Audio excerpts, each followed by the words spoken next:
जब हम मैथ्स की कोई इक्वेशन सॉल्व करते हैं ना, हाँ तो उसमें एक अजीब सा सुकून मिलता है। हाँ, क्योंकि कोई कंफ्यूजन नहीं होता, सब क्लियर होता है। बिल्कुल।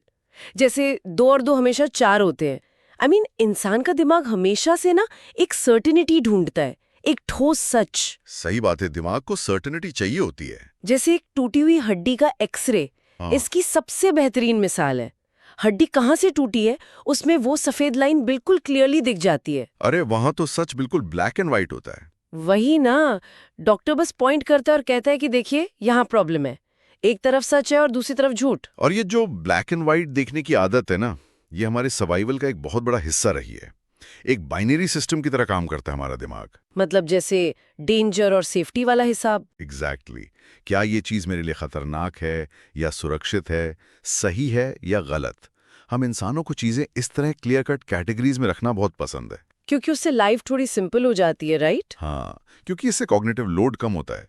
दिमाग को हर बार नए सिरे से सोचना नहीं पड़ता। और इससे हमें एक तरह की शांति और क्लैरिटी मिलती है। लेकिन तब क्या हो जब हम किसी ऐसी सिचुएशन में फंस जाएं जहां सडनली वो एक्सरे मशीन काम करना ही बंद कर दे, वो तो सच में बहुत डरावना हो जाएगा। है ना? और वो जो डायग्नोस्टिक लैंडस्केप था जिसमें हम बहुत आसानी से राइट और रॉन्ग देखते थे, वो पूरी तरह से धुंधला हो जाए। फिर तो वहां ब्लैक एंड व्हाइट जैसा कुछ बचेगा ही नहीं। वही तो मैं कह रही हूँ। तो आज की इस गहरी चर्चा में हमारा मिशन किसी आम विषय पर बात करना नहीं है। आज हम एक बहुत ही गहरे और दार्शनिक यानी फिलॉसफिकल मुद्दे को सुलझाने की कोशिश करेंगे। और हमारे पास जो नोट्स और सोर्सेज हैं आज, वो एक ऐसे बेसिक पर उतना ही कॉम्प्लेक्स सवाल पर हैं। एक ऐसा सवाल जिसका सामना हर इंसान हर रोज करता है। सही कहा। सवाल ये है कि जब हम किसी चीज को सच या झूठ कहते हैं, तो क्या वो हर हाल में वैसा ही रहता है? यानी क्या सच पूरी तरह से एब्सोल्यूट होता है, या फिर ये सिचुएशंस और इंसानी नजरिए पर डिपेंड करता है। ये डिबेट ना थोड़ी हैरान करने वाली है, क्योंकि जिस सच को हम एक पत्थर की लकीर मानते आए हैं, उसकी बुनियाद शायद उतनी ठोस नहीं है जितनी हमें लगती है। I agree. सच का पूरा ढांचा कई अलग अलग चीजों पर निर्भर कर सकता है। और ये चर्चा सिर्फ किताबों तक सिमटी हुई नहीं है। ये सीधे हमारी डेली लाइफ, हमारे रिश्तों और समाज को चलाने वाले नियमों से जुड़ी है। बिल्कुल। तो इसको कहां से शुरू करें? मैं पहले अपना नजरिया रखती हूँ। मुझे हमेशा से यही लगता रहा है कि सच तो सच होता है, वो बदल नहीं सकता। ओके, तो आप एब्सोल्यूट ट्रूथ की तरफ हैं। हाँ, चाहे कुछ भी हो जाए, आग हमेशा जलाएगी और बर्फ हमेशा ठंडी होगी। लेकिन इन सोर्सेज को पढ़ने के बाद ना एक अजब सी उलझन पैदा हो गई है मेरे दिमाग में। कैसी उलझन? ये कि दिन भर में हम जितने भी ये सच है या वो झूठ है वाले फैसले लेते हैं, क्या वो वाकई एब्सोल्यूट होते हैं? ये सोचने वाली बात तो है। तो चलिए इस उलझे हुए धागे को थोड़ा खोलते हैं और सबसे ठोस विचारों से शुरुआत करते हैं। पहला केस बनाते हैं एब्सोल्यूट ट्रूथ का। यानी वो सच जो किसी भी फैक्टर या इंसान पर डिपेंड नहीं करता, जिसे हम साइंस और फिलॉसफी की भाषा में कॉन्टेक्स्ट इंडिपेंडेंट ट्रूथ कहते हैं। हाँ, एक ऐसी सच्चाई जिसका आसपास के माहौल से कोई लेना देना नहीं है। दुनिया में कुछ नियम बिल्कुल तय हैं। जो सच है वो बस सच है। उसमें कोई इफ्स एंड बट्स नहीं होते। एग्जैक्टली। इसमें अगर मगर जैसी कोई गुंजाइश नहीं होती। जैसे हम लॉज ऑफ फिजिक्स का उदाहरण ले सकते हैं। ग्रेविटी का नियम। ग्रेविटी तो सबसे बेस्ट एग्जाम्पल है एब्सोल्यूट ट्रूथ का, है ना? गुरुत्वाकर्षण का नियम किसी इंसान के मूड, उसके कल्चर या उसकी पर्सनल बिलीफ पर डिपेंड नहीं करता। ये एक यूनिवर्सल रियलिटी है जो किसी ऑब्जर्वर का इंतजार नहीं करती। सही बात है। अगर दुनिया में एक भी इंसान ना बचे जो ग्रेविटी को ऑब्जर्व कर सके, तब भी ग्रेविटी अपना काम वैसे ही करेगी। और यही पॉइंट मेरे दिमाग में सबसे ज्यादा घूम रहा था। अगर कोई इंसान छत से कूदता है और हवा में चिल्लाता है कि मैं ग्रेविटी में विश्वास नहीं करता, तो इससे यूनिवर्स के नियमों को रत्ती भर फर्क नहीं पड़ता। बिल्कुल नहीं, वो इंसान नीचे ही गिरेगा। तो मैं यहाँ ये सवाल उठाना चाहती हूँ कि अगर दुनिया में ऐसे यूनिवर्सल फैक्ट्स ना हो तो क्या होगा? फिर तो सब कुछ बिखरा हुआ होगा। वही तो, अगर सच का नेचर इस तरह एब्सोल्यूट ना हो तो क्या इस दुनिया का पूरा संतुलन बिगड़ने जाएगा? ये डर बिल्कुल वाजिब है। अगर फिजिकल दुनिया में एब्सोल्यूट ट्रूथ्स ना हो, तो प्रैक्टिकली कुछ भी एग्जिस्ट नहीं कर पाएगा। I mean, सोचिए अगर एक इंजन को बनाने के पीछे जो थर्मोडायनामिक्स के रूल्स हैं वो हर दिन बदलने लगे तो हमारी आधी से ज्यादा मॉडर्न सिविलाइजेशन तो वहीं खत्म हो जाएगी। हम प्लेन में उड़ते हैं क्योंकि हमें एक एब्सोल्यूट ट्रूथ पता है। हमें पता है कि हवा का प्रेशर और विंग्स का एंगल एक स्पेसिफिक तरह से रिएक्ट करेंगे ही करेंगे। आपने बहुत सही पॉइंट उठाया। इन भौतिक नियमों की स्थिरता यानी स्टेबिलिटी हमारे वजूद की बुनियाद है। तो फिर पंगा कहाँ आता है? पंगा वहां आता है, या कहूं एक बहुत बड़ा टर्निंग पॉइंट तब आता है जब हम इस फिजिक्स वाले एब्सोल्यूट सच का चश्मा पहनकर इंसानी जिंदगी को देखने की कोशिश करते हैं। अच्छा, मतलब हम इमोशंस, मॉरल्स और सोसाइटी को इक्वेशन की तरह ट्रीट करते हैं। एग्जैक्टली पर इंसानी दुनिया फिजिकल लॉज पर थोड़ी ना चलती है, वो तो लिव्ड एक्सपीरियंसेस पर चलती है। तो आप कह रहे हैं कि यहाँ काम आते हैं ऐसे फैक्टर्स जो सच की पूरी डेफिनेशन को मैनिपुलेट कर देते हैं। हाँ, यहाँ आकर फिजिकल साइंस का एब्सोल्यूट रूल काम करना बंद कर देता है। समझ में एंटर करते हैं तो सच बदलने लगता है। यहीं से रिलेटिव ट्रूथ की पूरी दुनिया खुलती है। जब हम सोसाइटी या हिस्ट्री को क्लोजली ऑब्जर्व करते हैं तो पता चलता है कि एक बात जो एक समय में एब्सोल्यूट सच की तरह पूजी जा रही थी वो बाद में गलत साबित हो जाती है। सही पकड़ा। वही बात किसी दूसरे कॉन्टेक्स्ट में आकर पूरी तरह झूठ या गलत साबित हो जाती है। तो हमारे सोर्सेज में इस शिफ्ट को कुछ खास डायमेंशंस के जरिए समझाया गया है ना? हाँ, इसमें 4 मेन फैक्टर्स हैं जो सच को बेंड कर देते हैं। तो इस धुंधले लैंडस्केप को थोड़ा क्लियर करने के लिए सबसे पहले टाइम यानी वक्त के फैक्टर को देखते हैं। वक्त के साथ किसी सच का आकार कैसे बदल जाता है, ये बड़ा दिलचस्प है। वक्त तो बहुत बड़ा गेम चेंजर है इसमें। एक वक्त था जब पूरी दुनिया, चाहे वो राजा हो, किसान हो या बड़े से बड़ा विद्वान, सबके लिए ये एक पत्थर की लकीर था कि धरती चपटी है, फ्लैट है। हाँ, और उस दौर का पूरा नेविगेशन सिस्टम उस पर टिका था। बिल्कुल, उनके धार्मिक विश्वास, उनकी दुनिया देखने की नजर, सब कुछ इसी एक सच पर टिका था कि दुनिया फ्लैट है। और उस वक्त किसी ने इस पर डाउट भी नहीं किया था। उस सच ने लोगों की जिंदगियों को लिटरली कंट्रोल किया था। लोग समुद्र में बहुत दूर जाने से डरते थे ना? हाँ, उन्हें लगता था कि वो समुद्र के किनारे पहुंचेंगे और धरती से नीचे गिर जाएंगे स्पेस में। पर यहाँ एक टेक्निकल पहलू ये आता है कि वक्त के साथ धरती का आकार तो नहीं बदला ना? नहीं, धरती तो तब भी गोल थी और आज भी गोल है। बदला तो सिर्फ इंसान का ज्ञान, हमारी नॉलेज। तो क्या हम ये कह सकते हैं कि वो सच नहीं था, बस एक लंबा चलने वाला झूठ था? ये ऑब्जर्वेशन अपने आप में बहुत डीप है। ऑब्जेक्टिव रियलिटी और इंसान के लिव्ड ट्रूथ के बीच का फर्क यहीं से समझ आता है। लिव्ड ट्रूथ, इसे थोड़ा और क्लियर करेंगे? देखिए, हाँ, यूनिवर्स के नजरिए से धरती का फ्लैट होना एक झूठ था, ऑब्जेक्टिव झूठ था। लेकिन उस वक्त के समाज के नजरिए से देखें तो वो उनका 100% सच था, यानी जिसे वो अपना पूरा सच मानते थे। लिव ट्रूथ का मतलब ही वही है, वो सच जिस पर लोग एक्चुअली एक्ट करते हैं। एक फ्लैट अर्थ के डर ने उन्हें नए कॉन्टिनेंट्स डिस्कवर करने से रोके रखा। उनके लॉज उसके हिसाब से बने। तो आप कह रहे हैं कि इंसानी समाज ऑब्जेक्टिव रियलिटी से ज्यादा अपने करंट लिव्ड ट्रूथ के आधार पर काम करता है? बिल्कुल।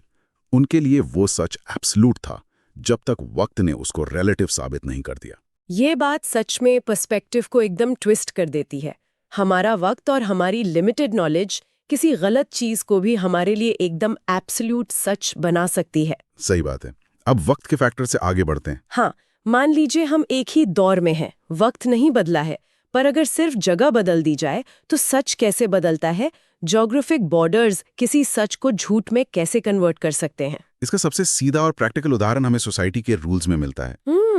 ट्रैफिक ड्राइविंग का लॉ देख लीजिए। हाँ, राइट, ट्रैफिक रूल्स। अगर कोई इंसान इंडिया में सड़क के लेफ्ट साइड गाड़ी चला रहा है तो वो एक जिम्मेदार नागरिक है, उसने कोई कानून नहीं तोड़ा। वो सही है। उस बॉर्डर के अंदर यही एकमात्र सच है जिसके आधार पर जिंदगियां बचाई जाती हैं। पर अगर वही इंसान, वही गाड़ी, उसी नियत और उसी स्किल के साथ अमेरिका की सड़कों पर लेफ्ट साइड चलाने लगे तो क्या होगा? तो वो अचानक से गलत बन जाएगा, वो एक क्रिमिनल एक्ट बन जाता है।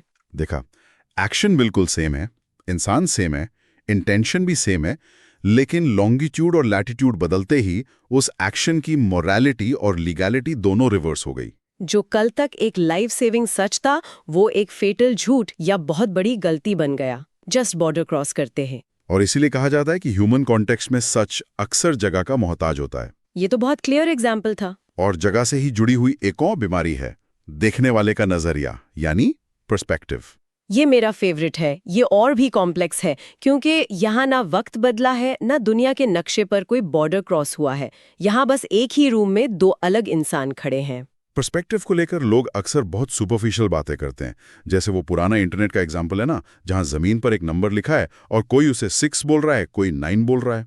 हाँ, और लोग कमेंट सेक्शन में आपस में लड़ रहे हैं। पर इन सोर्सेस को पढ़कर लगता है कि इसका साइकोलॉजिकल इम्पैक्ट उस 6 और 9 वाले मीम से बहुत ज्यादा गहरा है। I agree. इस गहराई को एक नए नजरिए से समझते हैं। फर्ज कीजिए एक कमरे के बीच में हवा में एक 3D सिलेंडर लटक रहा है। ठीक है, एक सिलेंडर। अब दो लोग उस कमरे में अलग अलग जगह खड़े हैं।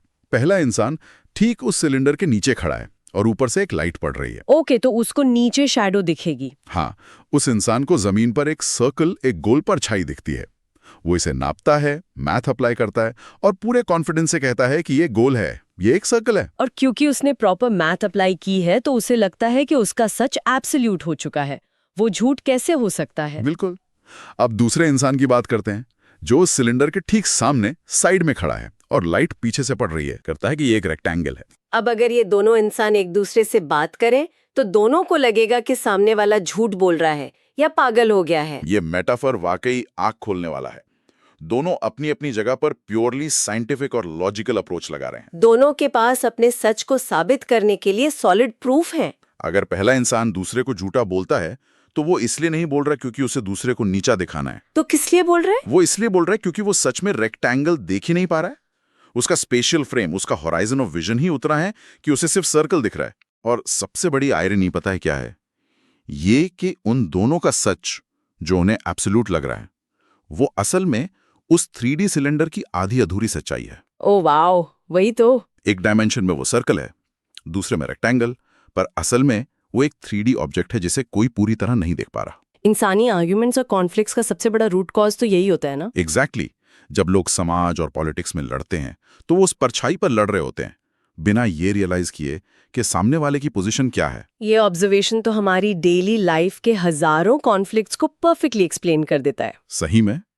लेकिन इन शैडो इल्यूजन्स को अगर हम थोड़ा और बड़ा करके देखें तो कल्चर यानी संस्कृति का इन्फ्लुएंस सामने आता है। मुझे लगता है कि जैसे हार्डवेयर तो सारी ह्यूमन बॉडीज का सेम है, पर हर कल्चर में ऑपरेटिंग सिस्टम एकदम अलग इंस्टॉल किया गया है। ये ऑपरेटिंग सिस्टम वाली एनोलॉजी बहुत ही ज्यादा एक्यूरेट है। एक कल्चर एक कलेक्टिव लेंस बनाता है जिसके जरिए पूरा समाज सच को देखता है। कोई एग्जाम्पल दीजिए इसका।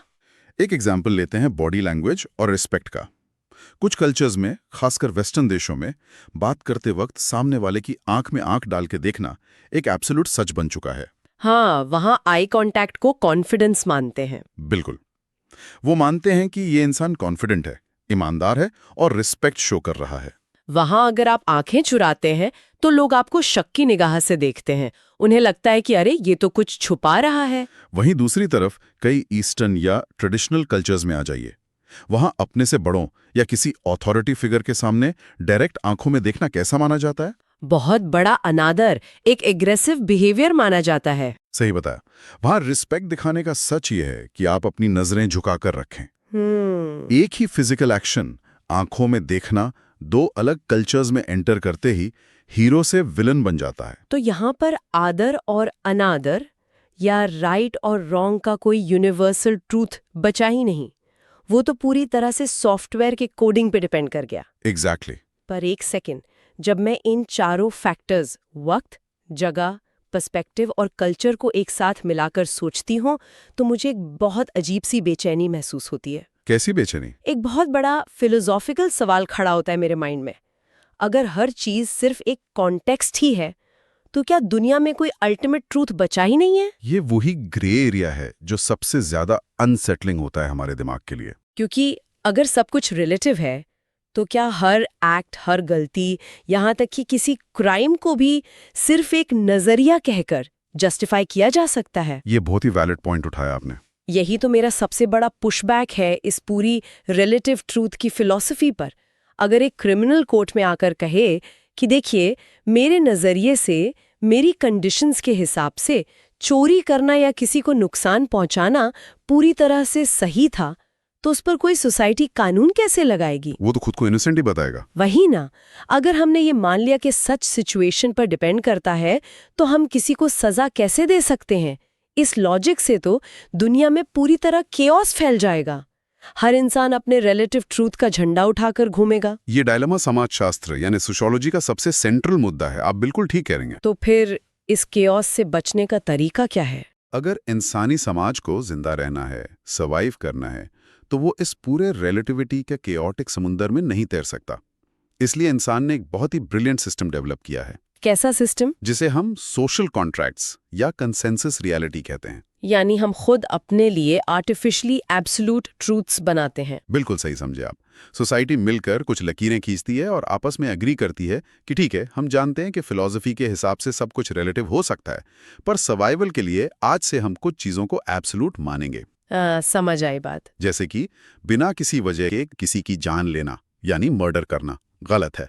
ये सोसाइटी का बनाया हुआ एक एब्सोल्यूट ट्रूथ है। ये ग्रेविटी की तरह नेचर का लॉ तो नहीं है, पर इंसान ने इसे ग्रेविटी जितना ही ठोस बना दिया है ताकि सोसाइटी चल सके। एग्जैक्टली। ये पॉइंट समझ में आता है। हमने रिलेटिव एरिया में एक सेफ बाउंड्री वॉल खड़ी कर दी है, पर एक प्रॉब्लम अभी भी है। वो क्या? इंसानी नेचर उस बाउंड्री वॉल के अंदर भी ना एक्सेप्शंस ढूंढ ही लेता है। जैसे अपने मर्डर का एग्जाम्पल दिया, हमने एब्सोल्यूट रूल बनाया कि किसी को मारना गलत है। हाँ, ये रूल है। पर जब वही क्राइम किसी ने अपने बचाव में किया हो, सेल्फ डिफेंस में किया हो, तो अचानक वो एब्सोल्यूट रूल टूट लाता है ना, और कॉन्टेक्स्ट वहां फिर से हावी हो जाता है। ये तो है। वहां सोसाइटी कहती है रुको, इस सिचुएशन में किसी की जान लेना गलत नहीं था क्योंकि जान बचाना जरूरी था। और वहां पर कोर्ट और कानून बेसिकली क्या कर रहे होते हैं? वो उस एब्सोल्यूट रूल और रिलेटिव सिचुएशन के बीच का बैलेंस ही तो तय कर रहे होते हैं। यानी कोर्ट चेक करता है कॉन्टेक्स्ट। वो चेक करते हैं कि क्या ये एक्शन उस 3D सिलेंडर का वो शैडो था जो हमारे एब्सोल्यूट रूल में फिट बैठता है, या कुछ और था। इंसानी सोसाइटी का पूरा ढांचा इसी तरह काम करता है। तो एक तरफ हम एब्सोल्यूट रूल्स बनाते हैं और दूसरी तरफ रिलेटिव एक्सेप्शंस को कॉन्स्टेंटली निगोशिएट करते रहते हैं। एग्जैक्टली। ये एक ऑनगोइंग प्रोसेस है। तो इस पूरी चर्चा का नतीजा ये निकलता है कि सच एक्चुअली शेड्स ऑफ ग्रे में ही बसता है। हमारा दिमाग भले ही चिल्ला चिल्ला कर मांग करे कि मुझे चीजें क्लियर ब्लैक एंड व्हाइट में चाहिए, मुझे एक्सरे वाली क्लैरिटी चाहिए, हाँ, मुझे मैथ की इक्वेशंस जैसी रियलिटी चाहिए, पर असलियत में इंसानी दुनिया एक पेंडुलम की तरह है। एक पेंडुलम। हाँ, वो ग्रेविटी और फिजिक्स के सॉलिड एब्सोल्यूट ट्रूथ्स और इंसान के इमोशंस, टाइम, कल्चर और पर्सपेक्टिव के कॉम्प्लेक्स रिलेटिव ट्रूथ्स के बीच में ना बस झूलती रहती है। और अगर हम इस बात पर थोड़ा गौर करें कि इस सब को जानना या समझना एक आम इंसान के लिए क्यों जरूरी है, तो इसकी प्रैक्टिकल रेलेवेंस आज के दौर में सबसे ज्यादा है। आज के डिजिटल एज में। बिल्कुल। हम एक ऐसे वक्त में जी रहे हैं जहां हर सेकंड में इंफॉर्मेशन हम पर बॉम्बार्ड होती है। एल्गोरिदम हमें वही दिखाते हैं जो हम देखना चाहते हैं, और इससे हमें लगता है कि हमारा सच ही पूरी दुनिया का सच है। हाँ, हम अपने बनाए हुए एको चेम्बर्स में फंस गए हैं। यानी हम अपनी खुद की बनाई हुई परछाइयों के कमरे में कैद हैं। सही कहा। लेकिन जब हम इस बुनियादी कॉन्सेप्ट को समझ लेते हैं कि दुनिया में कई ट्रूथ्स रिलेटिव होते हैं और कॉन्टेक्स्ट पर डिपेंड करते हैं, तो हमारा वर्ल्ड व्यू एक्सपैंड होता है। एक तरह की कॉग्निटिव फ्लेक्सिबिलिटी आती है हमारे अंदर। एग्जैक्टली। जब कोई नई इन्फॉर्मेशन आती है जो हमारे विश्वासों के बिल्कुल खिलाफ होती है, तो हम इमीडिएटली हाइपर रिएक्ट नहीं करते। हमारी सुनने की क्षमता बढ़ जाती है। हम रुककर सोचते हैं कि वेट, किस सिलेंडर के किस एंगल से ये शैडो आ रही है। तब हम सामने वाले के पर्सपेक्टिव को क्रिटिकली एनालाइज कर पाते हैं। हम समझते हैं कि किसी ओपिनियन के पीछे कौन सा हिस्टोरिकल टाइम, कौन सा जियोग्राफिक लोकेशन या कौन सा कल्चरल बायस काम कर रहा है। और इस समझ से ही टॉलरेंस पैदा होती है ना, सहनशीलता, जो आज की पोलराइज सोसाइटी को सबसे ज्यादा चाहिए। बिल्कुल, सहनशीलता ही इसका सबसे बड़ा रिवॉर्ड है। आज की इस गहरी चर्चा ने सच में उस पुराने एक्सरे वाले एग्जाम्पल को मेरे दिमाग में पूरी तरह बदल दिया है। मैं शुरू में जो क्लैरिटी मांग रही थी ना, कि मुझे हड्डी की वो टूट बिल्कुल सफेद लकीर की तरह क्लियर चाहिए, वो इंसानी और सामाजिक मुद्दों में नामुमकिन है। इंसानी सच का एक्सरे बड़ा मेसी होता है। बहुत मेसी होता है। उसमें कल्चर की, वक्त की और नजरिए की कई धुंधली लाइंस होती हैं जिन्हें एक बार में आइडेंटिफाई नहीं किया जा सकता। और इस मेसी, थोड़ी सी उलझी हुई रियलिटी को बिना डरे एक्सेप्ट कर लेना ही शायद एक ज्यादा समझदार और एम्पैथेटिक दुनिया की तरफ पहला कदम है। तो इस पूरे सफर के बाद और इन अलग-अलग नजरियों को खोलने के बाद एक आखिरी विचार जो मेरे अंदर सबसे ज्यादा हिट करता है वो ये है कि अगर हर इंसान का अपना एक लिव्ड ट्रूथ है जो उसके टाइम, उसके कल्चर और उसकी जगह से बना है, तो आखिर झूठ क्या है? ये बहुत गहरा सवाल है। क्या झूठ का अपना कोई स्वतंत्र वजूद है भी, या जिसे हम इतने सालों से झूठ या गलत कहकर ठुकराते आए हैं वो दरअसल किसी और सर्कमस्टांस, किसी और एंगल से पैदा हुआ किसी दूसरे इंसान का पूरा सच है? मुद्दे पर बस इतना ही। मिलते हैं अगले डीप डाइव में।